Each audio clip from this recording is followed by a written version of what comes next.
자, 오늘 말씀은요, 삶의 계자씨 세 번째 단락, 예수님과 우리가 연결될 때 가져지게 되는 우속관계의 마지막 시간입니다. 오늘 한문 시약 글자는 살 할자입니다. 이 할자의 의미는 여러 용도가 많습니다. 뭐 생기가 돋아난다, 또 소생한다, 이런 의미도 다 이 할자를 씁니다.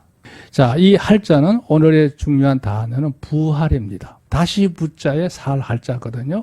그 말 그대로 해석을 하면 다시 살아난다, 이런 의미예요. 또 더 줄이면 다시 산다.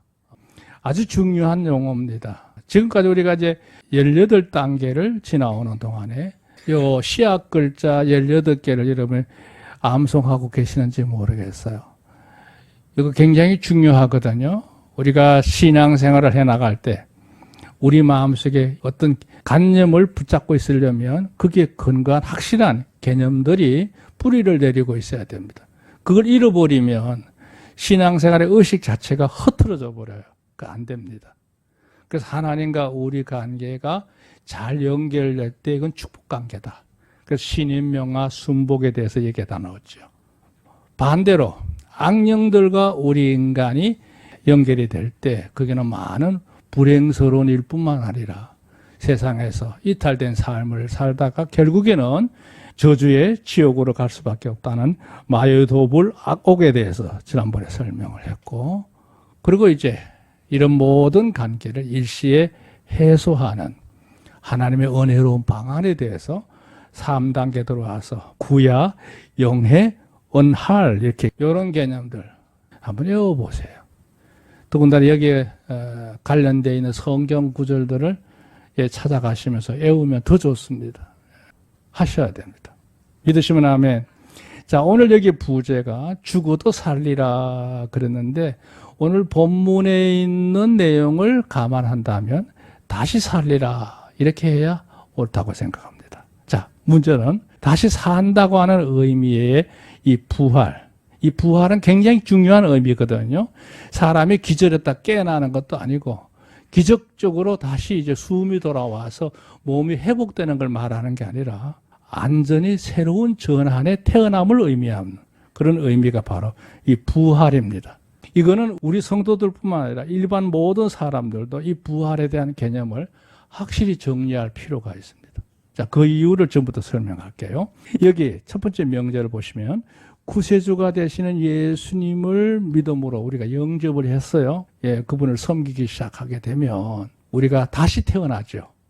하나님 백성으로 인침을 받아서 새로운 삶의 생애가 진행이 됩니다. 그러니까 우리는 두 개의 인생을 사는 거예요. 세상에서 육신을 갖고 사는 생애이기도 하지만 또 한편으로는 여러분의 영적인 생명이 부여되어 있는 겁니다. 그냥 생명이 아니에요. 여기 좀 이따 다시 설명을 다 정리해 드릴게요. 우리가 하나님의 백성으로 인침을 받아서 또 하나의 생애의 모습이 같이 병행하는 것이 바로 성도들의 삶이라고 할 수 있습니다. 그렇게 해서 이제 우리가 일생을 하나님을 섬기면서 신앙생활을 해 나갑니다. 그런 삶을 살아간 사람들은 어떻게 되느냐? 보세요. 하나님께서 영원 전부터 사람을 향하여 세우셨던 구원의 예정. 그렇죠? 우리 인간이 하나님으로부터 단절되었으나 원래 계획이 하나님이 인간을 향해서 세우셨던 계획이 계셨기 때문에 그거를 이제 온전히 회복하시기 위한 구원의 과정을 밟죠. 그 구원을 예정하시고 예수님이 이 세상에 오셔서 대속의 역사를 이루시게 되고, 그리고 이제 그 대속의 예수님을 구주로 영접해서 구원받은 성도들이 마지막에 이제 부활하게 되는데 그것을 어떻게 증거하느냐?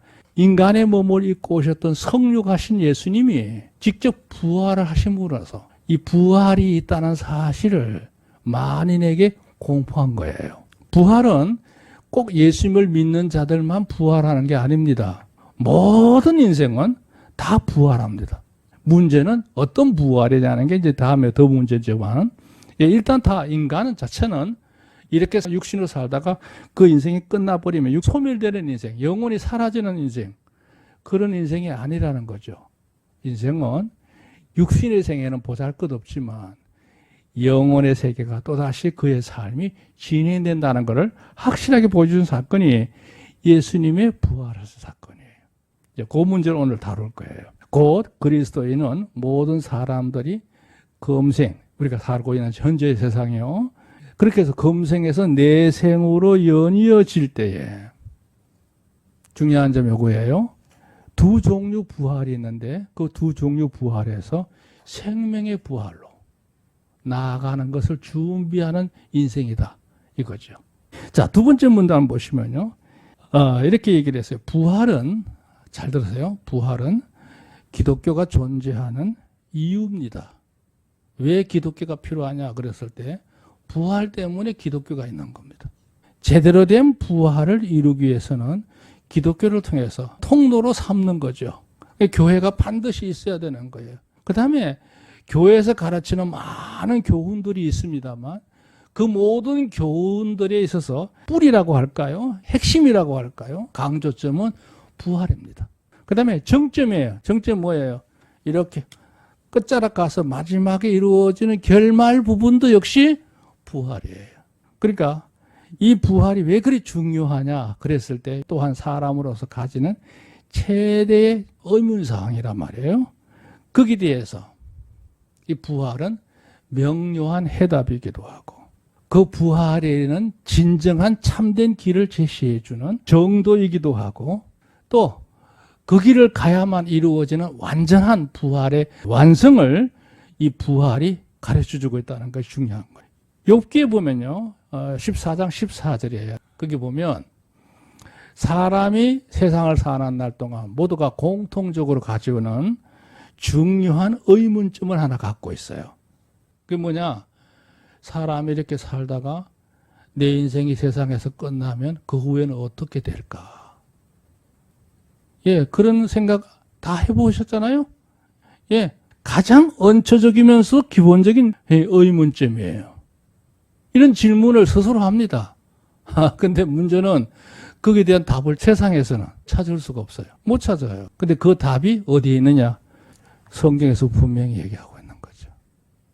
그 답은 바로 인생은 다시 부활한다는 거예요. 믿으시면 아멘. 육신으로 살다가 끝나면 그걸로 완전히 사라지는 것이 아니라 다시 부활한다는 거예요. 요거를 이제 약간 비틀어 가지고 사람을 현혹하는 격길이 하나 생겼는데 윤회한답니다. 그런 거 없습니다. 이건요 그들의 주장이고 해방입니다. 해방. 그런 게 아닙니다. 안전한 새로운 전환입니다. 오늘 이 부활에 대해서 오늘 낮에 또 저녁에 수요일 전에 계속 강론을 이어갈 겁니다. 그러니까 이 인생 최대의 진리에 대한 명료한 해답이에요. 그럴까 하는 미심쩍은 해답이 아닙니다. 이거 외에는 답이 없어요. 그리고 이제 이 부활에 된 이 길을 가는 제대로 된 안내죠. 가이드입니다. 그게 바로 하나님의 말씀 성경이에요.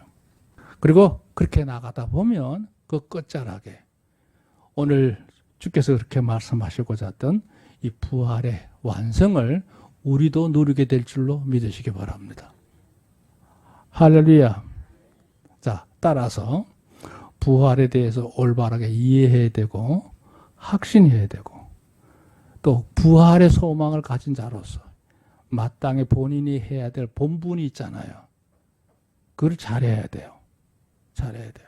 그 본분을 잘 감당하기 위해서 가져야 되는 세 가지 또 얘기하겠어요. 예, 가장 이상적인 가치관의 의식이 있어요. 예, 고유하기도 하고 고상하기도 하고 고결한 의식이 있어요. 그걸 품고 사는 게 인생이에요. 그 삶을 일정하게 유지하면서 경건한 삶을 생애를 살아가요. 그 경건의 일상이에요. 성도는 그렇게 사는 겁니다. 그리고 이제 그 길을 따라서 사람에 따라 이제 영적인 실력이 다르죠. 소위 말하면 이 본업에 대한 각인의 열심의 정도가 달라요. 그걸 공력이라고 하는데요. 예, 정성을 들여야 돼요. 하나님께로부터 인정을 받는 여러분 되기를 지금 축원합니다. 여러분에게 큰일 하라, 많은 일 하라 그런 얘기 아니에요. 여러분이 살고 있는 현실에서 내 나름대로 하나님이 기뻐하실 만한 일에 마음가짐을 분명히 하고 정성을 들이면 여러분 생에도 복이 있고 여러분 가정 대대에 귀한 복이 있을 줄로 믿으시기를 바랍니다. 그걸 하나님이 제일 기뻐하시는 거예요. 제일 기뻐하시는 거예요. 저는 뭐 제 개인적인 얘기를 자꾸 해서 미안합니다만 제 자신을 돌아보면서 늘 감사하는 게 하나 있습니다. 하나님, 나가 뭐라고 나를 지금까지 이렇게 쓰시는가. 제가 위험한 고비가 많았잖아요. 예, 이런저런 일로 참 어려운 고비들을 많이 겪었습니다. 육체적으로도 그렇고 뭐 환경적인 것도 그렇고 그랬는데 지금까지 이 사역을 하고 있잖아요. 이거는 제가 운이 좋아서 그렇게 된 게 아닙니다. 절대 아닙니다. 왜? 하나님이 함께 하셨기 때문에, 축복하셨기 때문에 이 일을 하고 있는 줄로 믿습니다. 뭔 얘기 하려고 하느냐? 이렇게 되는 원인이 도대체 뭘까? 그랬는데요. 제가 무슨 하나 큰 공적 세운 거 없어요. 오직 주님의 재단을 사랑하면서 하나님 기뻐하시는 일이 뭘까를 생각하면서 작은 일에 그저 마음을 다했던 것 뿐이에요. 근데 그 마음가짐을 지금까지도 갖고 있거든요. 지금까지도. 그래서 가식이 아니라 진심을 다한 정성을 들인 것이 그 크기에 상관없이 하나님께서 이쁘게 보시는구나. 그게 나뿐만 아니라 내 주변에 있는 모든 이들이 덩달아 복을 받는 거예요. 여러분에게 복이 임하시기를 주님으로 축복합니다. 자, 여기 간주 옆에 보면 예수님 부활은 죽은 자들에 대한 해답을 주시는 첫 열매였다. 그래서 예수님 부활을 통해서 인생이 부활이 있구나. 이걸 알게 됐다는 얘기예요. 그 첫 열매의 첫 열매. 그러니까 인간의 몸을 입고 오신 예수님이 그렇게 부활하시고 성천하시니까 예수님만 그렇게 된 게 아니라 우리와 똑같은 성적이 같은 몸을 갖고 계셨던 분이 그렇게 부활하신 거니까 상식적으로 우리도 저렇게 부활이 되는 거구나. 그걸 보여주신 하나의 증거라는 거죠. 그래서 그 다음은 그에게 붙은 자요. 붙었다는 말은 주님과 연결된 자를 말하는 거고 그 후에는 나중이다 하는 말은 주님과 상관없는 사람들의 부활도 있다는 걸 의미하는 거예요. 이걸 설명할 거예요. 자, 오늘 얘기 다 아는 얘기이기 때문에 길게 하지는 않겠습니다. 여기 1대지 나사로의 부활의 의미 그랬는데요. 여기 본문에 나오는 주인공인 나사로는 감난산 동편 기슭 저 밑에 여리고 쪽으로 조금 올라와서 예루살렘으로 나가는 길목에 한 동네가 있습니다. 지금도 이 동네는 그냥 그대로 존속하고 있는데요. 이 동네가 바로 엘 아자레라고 하는 동네가 지금도 있어요. 나사로를 의미하는 이름이에요. 그리고 나사로를 묻었다고 하는 그 무덤도 있고요. 이 베다니 동네에 나사로라는 사람이 살았는데요. 이 나사로와 그의 누이였던 마르다와 마리아, 이 3남매가 일찍이 예수님을 영접해서 지극정성으로 주님을 섬겼던 일에 앞장섰던 이 3남매였습니다. 그러니까 예수님을 매우 존대하게 여기면서 열성을 다해서 헌신했던 인물이에요. 여기 그런 기록이 나왔죠. 이 마리아는 예수님에게다 향유를 붓고 머리털로 주님의 발을 씻었던 자요. 그렇게 2절에 소개하고 있어요. 여기 주님께서 고난 받으시기 한 주간 전에 이 향유를 부었잖아요. 그 사건의 순서를 말하면 나사로 사건이 먼저였지만 예수님의 고난 주간은 오기 전에 이 마리아가 예수님의 고난을 준비하는 모습을 보여주거든요. 그러니까 이 성경은 후대의 기록이니까 그거를 이제 이해하기 쉽도록 시간의 순서에 상관없이 이렇게 소개하고 있는 거예요. 그만큼 예수님을 좋아했습니다. 그리고 예수님의 사역에 대해서 제대로 이해를 했고 그걸 받아들였고 온전히 섬기는 데 최선을 다한 거예요. 왜 그래요? 하나님의 아들이신 걸 아니까. 아까울 게 뭐 있겠어요? 자, 문제는 2번이에요. 예수님께서 이제 3년 한 4개월 동안 유대 땅, 사마리아, 저 갈릴리 할 것 없이 이제 가나안 땅에서 복음 사역을 하셨잖아요.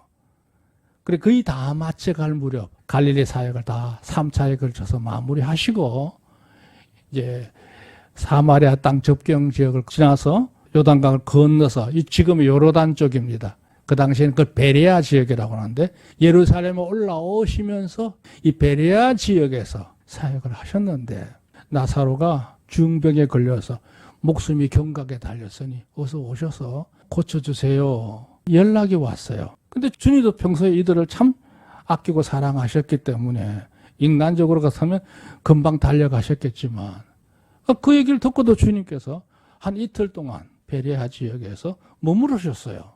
안 가셨어요. 왜 안 가셨을까? 여기 여러 가지 이제 많은 얘기들이 있어요.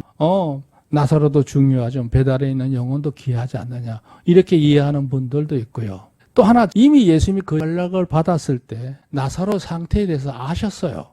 나사로가 이미 죽었으니 여기 마무리 짓고 천천히 가도 된다는 거예요. 왜? 주님은 살릴 능력이 있잖아요. 그리고 주님의 사역에서 가장 중요한 게 뭐예요? 뭐 안전병이 일어나는 거, 소경이 눈을 뜨는 거, 뭐 문둥병자 고치는 거 이거 아니에요.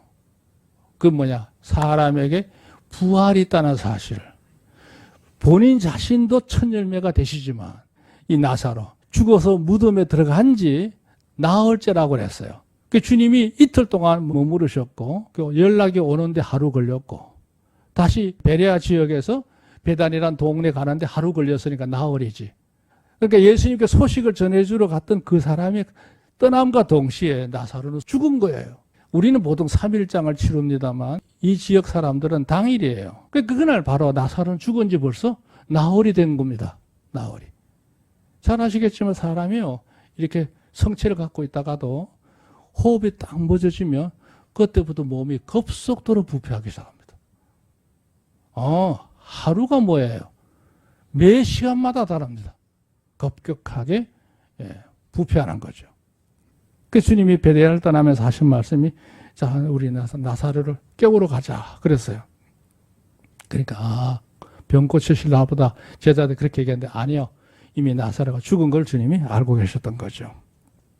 자, 예수님이 나사로 동네에 오셨어요. 왔는데 이때에 마르다 마리아의 태도가 재미있어요. 진작 좀 빨리 오셨으면. 아니 빨리 오는 것보다도 주님이 여기 계셨으면 내 오라버지가 죽지 않았을 텐데 여기 계시지 않고 그곳에 계실 때 오라버지 이런 일을 당했으니 너무 안타깝습니다. 원통합니다. 막 이런 얘기예요. 그러니까 주님께서 그러면서 울고 있는 이 마르다 향해서 내 오라버지가 다시 살리라. 할렐루야. 다시 새롭게 시작한다는 뜻이에요. 그러니까 이 마르다가 마지막 날 되면 세상의 끝날이 오면 하나님께서 모든 걸 다 정리하실 때 모든 인생들이 다 부활할 것을 알고 있습니다. 그 부활신앙이죠. 알고 있습니다. 그러니까 아주 중요한 얘기가 바로 25절이죠. 나는 부활이요 생명이니 나를 믿는 자는 죽어도 살겠고 무릇 살아서 나를 믿는 자는 영원히 죽지 아니하는 이것을 내가 믿느냐 그랬어요. 여러분 이 구절을 많이 인용합니다만 이 구절은 이분법이거든요. 잘 보셔야 돼요. 그래서 옆에 간주 하나 달아놨어요. 죽어도 살겠고 하는 말은 나사로를 직접 지칭한 말이에요. 나사로가 지금 죽었다고 하지만 내가 다시 살린다. 이런 의미고요. 그 다음에 살아서 나를 믿는 자는 영원히 죽지 아니하리니 하는 말은 이게 뭐냐면 모든 성도들이 나를 통해서 영생권을 가지고 있기 때문에 훗날이 되면 그날이 되면 모두가 다 영광스러운 생명으로 부활한다는 걸 의미하는 거예요. 그러니까 나사로도 살지만 모든 성도도 훗날에 나로 인해서 생명의 부활에 올라간다는 것을 여기 분명히 하는 말씀이 이 말씀이에요. 나는 부활이요 생명이니 주님 자체가 생명이란 말이죠. 나를 믿는 자는 죽어도 살겠고 그 나를 믿고 살았던 이 나사로 다시 살아난다.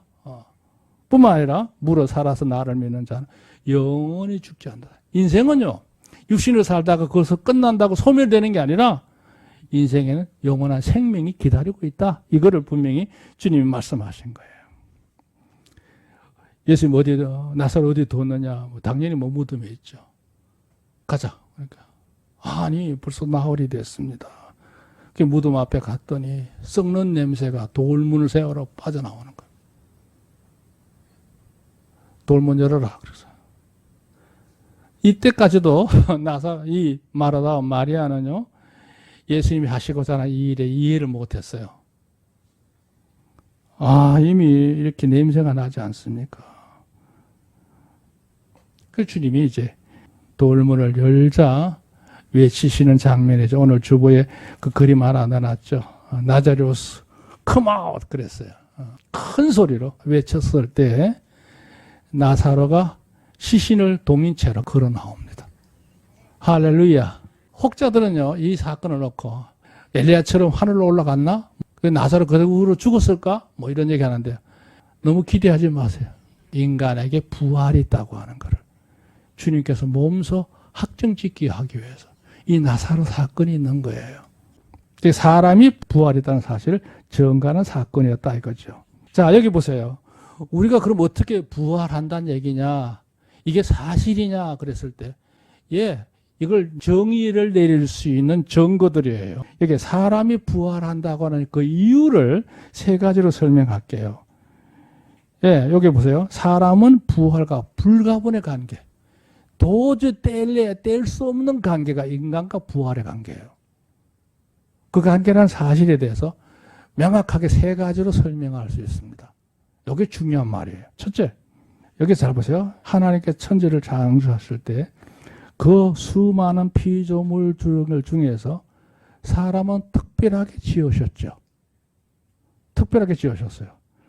몸은 비록 흙으로 만들었지만 피조물이니까 인간은 어떻게 지으셨느냐? 특별한 목적을 갖고 지으셨어요. 그러니까 연어에 있는 일반 피조물처럼 하나로 지은 게 아니에요. 목적을 부여하신 거예요. 그리고 여기 유일한 구별이에요. 또 이런 역할을 다른 어떤 존재에게 주어지지 않았어요. 오직 사람에게만 주셨어요. 믿으시면 아멘. 그러니까 하나님의 의지의 뜻, 확정된 것이 인간에게 적용이 된 거예요. 유일한 구별이에요. 거기다가 하나님의 가지고 계신 속성이죠. 그 형상의 일부분을 이걸 표현할 때 제가 뭐라고 표현해야 되나 고민하느라고 몇 시간 보냈는데요. 답을 찾은 건 이거예요. 신령한 형상이라고 이렇게 얘기하고 싶어요. 신령한 하나님의 형상을 사람에게다 집어넣어 준 거예요. 할렐루야.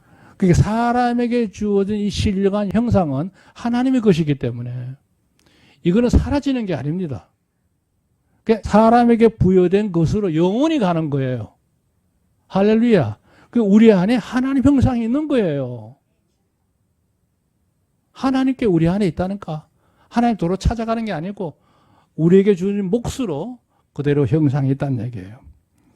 그게다 이제 생기를 불어넣어서 만들었을 때 그를 뭐라고 했냐? 생명이 됐다고 그랬어요. 하나님의 영이 살아있는 생명체가 됐다는 거예요. 그게 인간이 부활과 뗄래야 뗄 수 없는 관계예요. 사람이 단순히 그냥 흙으로 몸만 만들었으면 별거 아니죠.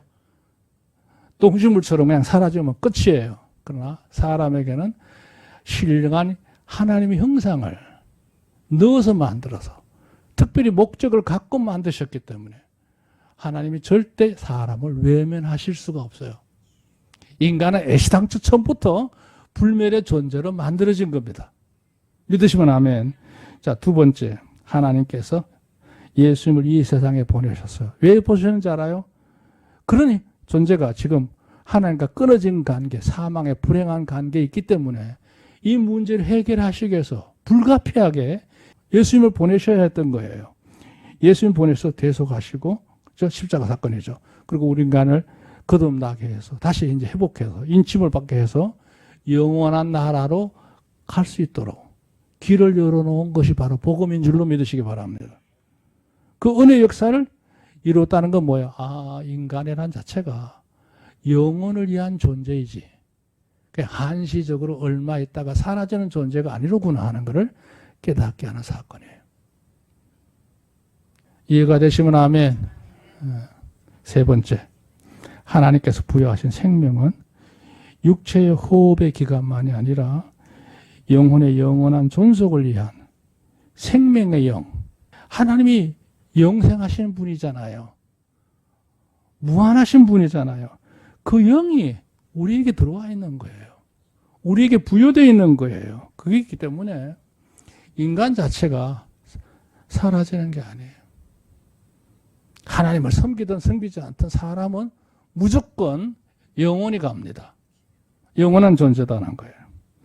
자, 이 사실에 대해서 아직도 미심쩍어하는 분들이 있어서 이제 이거를 증거하기 위해서 있는 유명한 본문이 고린도전서 15장이에요. 고린도 15장은 부활장입니다. 부활에 대해서 전체적으로 설명을 하고 있습니다. 제가 이 시간이 없기 때문에 다 설명하기 어렵지만 이게 신비로운 부활을 분명하게 나타내기 위해서 계시한 내용이 이 고린도 15장인데 여기 보면 이제 크게 두 가지로 구분해요. 자연 세계를 통해서 부활의 사실성을 설명하기도 하고 또 궁극적으로 사람이 가지게 되는 이 부활의 그 세계에 대해서 이걸 명확하게 설명하고 있는 점이 40절부터 저 49절까지 쭉 연결되어 있어요. 그걸 제가 요약을 해놓은 거예요. 예를 든다면 부활이라는 의미가 도대체 뭐냐 그랬을 때 우선 식물의 세계를 통해서 이걸 이해를 시키려고 하는 걸 이렇게 본문을 볼 수 있어요. 식물이 처음부터 나무가 된 게 아니라 처음에는 조그마한 씨앗을 던지잖아요. 그 씨앗을 심었어요. 근데 그 씨앗이 썩어지면서 사라지는 줄 알았더니 썩어짐과 동시에 새로운 생명체가 거기서 우미 돋기 시작해서 그리고 이게 자라면서 꽃도 피고 열매를 맺어줘요. 그 나무도 굵어지고 이렇게 되는 거예요. 그러다가 그 나무가 사라져도 그 나무는 사라진 게 아니요. 살아있을 때 같은 열매를 맺었던 그 열매가 또 땅에다 심어지게 되면 이 존재는 계속해서 천지 창조할 때부터 지금까지 존속되고 있는 거예요. 그것처럼 사람이란 존재 자체가 소멸되는 게 아니라 우리 안에 하나님의 형상의 생명의 씨앗이 심겨져 있기 때문에 우리가 육체적으로는 끝났어. 한 나무를 심어서 한 고목이 돼가지고 다 썩었어. 없어졌어. 그럼 사라졌느냐? 아닙니다. 이게 사라지기 전에 자신의 존재를 존속시키게 한 또 방편이 준비가 되죠. 그것처럼 하나님께서 식물의 세계도 그러할진데 사람에게는 뭐 당연히 부활의 의미가 있는 거죠. 그 다음에 육체를 말했다. 육체. 세상에 육체를 가지고 있는 동물들이 많잖아요. 사람하고 동물하고 구분했을 때 몸 기능은요. 육체적으로 볼 때는 거의 비슷합니다. 예. 우리 인간에 두 눈이 있고 호흡기관이 있고 뭐 이렇게 여러 가지 요소를 갖추고 있잖아요. 동물들 세계도 보면 똑같아요. 생김새가 다를 뿐이지. 근데 문제는 뭐예요? 그 동물들은 하나가 다 똑같은 게 아니고 각각 저마다 사는 환경이 다르고 목적이 다르고 이게 다 다르잖아요. 그 가운데 사람은 더 유별납니다. 더 특별한 존재를 하나님께서 구분되게 관리하시는 하나님의 생명체임을 믿으시기 바랍니다. 그게 계속 지금까지 역사를 이루어가고 있잖아요. 그러니까 우리가 이 세상 살다가 끝나도 육신이 끝나는 끝이 아니에요. 영원히 이어지고 있다는 존재란 사실이에요. 사람의 세계가 이제 진행이 될 때 구절을 따라가면서 적었어요. 더 많은데 6개로 공간이 부족해서 줄여놨는데요. 이 영육의 세계, 하늘에 속한 형체도 있고 땅에 속한 형체가 사람들 중에 있어. 그러니까 하나님으로부터 제대로 주어진 영원한 생명력을 가지고 있는 부활의 존재도 있고 그냥 땅에 살다가 육신적으로 사는 것으로만 그냥 전부로 끝나버리고 있는 우매한 인생들도 이 세상에 지금 같이 살고 있잖아요. 비율로 따지면 하늘에 속한 형체를 가진 사람이 그렇게 많지 못한 게 유감입니다만. 두 번째가 뭐예요? 영광의 세계예요. 41절에 그런 말씀이 나왔죠. 해의 영광도 다르게 달의 영광도 다르며 별의 영광도 다른데 별과 별의 영광이 다르다. 그 무슨 얘기냐? 하늘나라 갔을 때 하늘에 속한 영광 생명체들도 각각 저마다 믿음의 분량이 다 다를 것을 의미해요. 그러니까 우리가 기왕 하나 앞에 갔을 때 밝은 태양과 같은 영광의 존재가 되시기를 좀 축원합니다. 희미하게 있으나마나 별자리처럼 그렇게 살지 마시고 제대로 한번 살아가시는 여러분 되길 바랍니다. 그 다음에 42절에 죽은 자의 부활도 이와 같으니 썩을 것으로 심고 썩지 않을 것으로 다시 살며 욕된 것으로 심고 영광스러운 것 다시 살며 약한 것으로 심고 강한 것으로 다시 산다 그랬어요. 그래서 제가 이걸 뭐라고 해야 될까 하다가 전환의 세계다 이거는. 우리가 이 땅에서 주님을 위해서 주님의 이름으로 충성하고 봉사한다고 해도 우리 딴에는 대단한 것 같지만 장차 우리가 누리는 영광에 비하면 인간이 행하는 여러 가지 뭐 수고로움과 헌신 이거 별거 아닙니다. 이렇게 그랬어요. 욕된 것이라고 그랬어요. 약한 것이라고 그랬어요. 부족하기 짝이 없는 거지만 그래도 그렇게 드렸더니 하나님께 우리에게 주시는 것은 영원한 영광, 온전한 영광, 안전한 새 것으로 강한 것으로 바꿔진다는 거예요. 할렐루야.